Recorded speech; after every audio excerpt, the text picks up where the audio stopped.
Salut à tous les amis, c'est Cryptoportage, j'espère que vous allez bien. Je vous fais rapidement une petite vidéo pour vous tenir au courant de ce qui vient de se passer au niveau de la régulation européenne pour les crypto-monnaies. Je pense que si vous suivez un petit peu l'actu crypto en ce moment, vous en entendez beaucoup parler de cette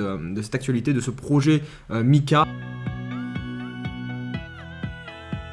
Ou MICA, je ne sais pas comment ça se prononce exactement, mais en tout cas c'est vrai que sur Twitter on en parle beaucoup, il y a beaucoup de choses qui se sont dites et il y a eu aussi beaucoup de peurs qui ont été créées autour de ça, puisque on a notamment entendu que le Bitcoin et l'Ether pouvaient être potentiellement interdits en Europe, ou du moins les crypto-monnaies qui fonctionnent avec un système de proof of work, donc de preuve de travail, puisque la preuve de travail, ça demande quand même beaucoup de ressources et donc ça coûte de l'énergie et c'est pas très vert. Donc c'était surtout ce point-là qui dérangeait les personnes qui voulaient s'opposer au Bitcoin et à l'Ether.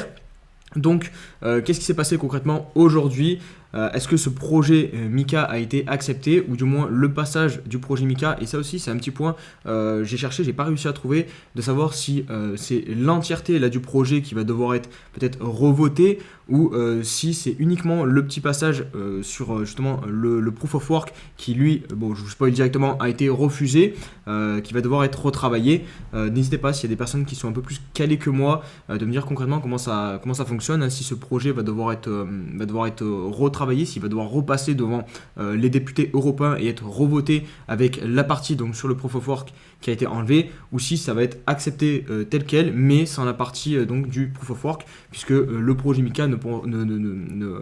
concerne pas uniquement l'interdiction du proof of work en Europe. Donc en tout cas, comme je vous disais, ce projet, cette partie qui intéressait le plus les personnes et qui faisait le plus peur à la communauté crypto, c'était la partie sur le proof of work, elle a été refusée.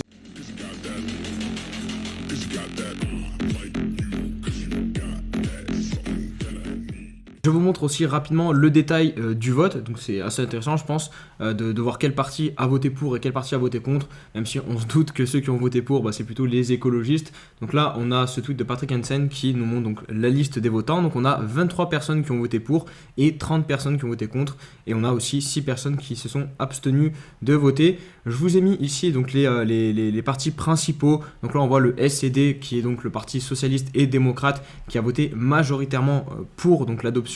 de cette réglementation contre le proof of work. On a aussi donc les Verts /ALAE, c'est tout simplement le groupe des Verts Alliance Libre Européenne, donc ça c'est le parti plus écologiste et donc c'est normal, eux qui ont plus voté donc pour l'adoption de cette loi. Et enfin de l'autre côté, du côté de l'opposition, on a donc le PPE, vous voyez qui a voté majoritairement, en tout cas il y a beaucoup de personnes qui ont voté contre, et c'est tout simplement le Parti populaire européen.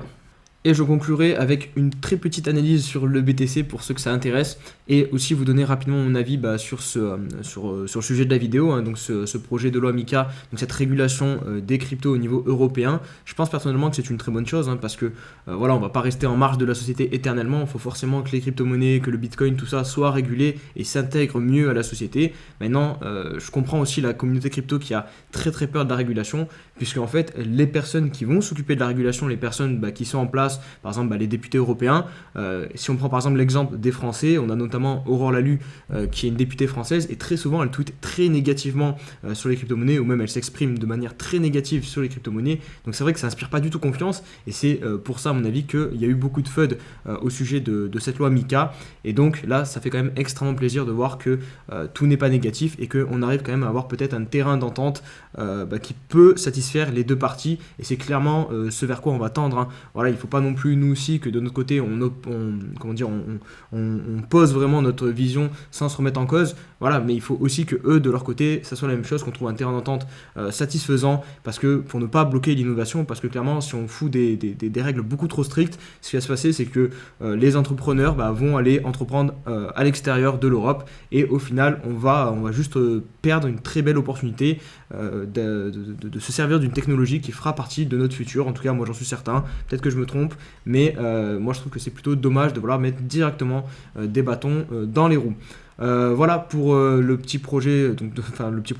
la conclusion sur ce projet Mika. Je voulais juste avant vous montrer ce petit tweet qui m'a fait quand même pas mal rire. À quand la preuve de travail pour payer les élites européennes, parce que ça en fait c'est tout simplement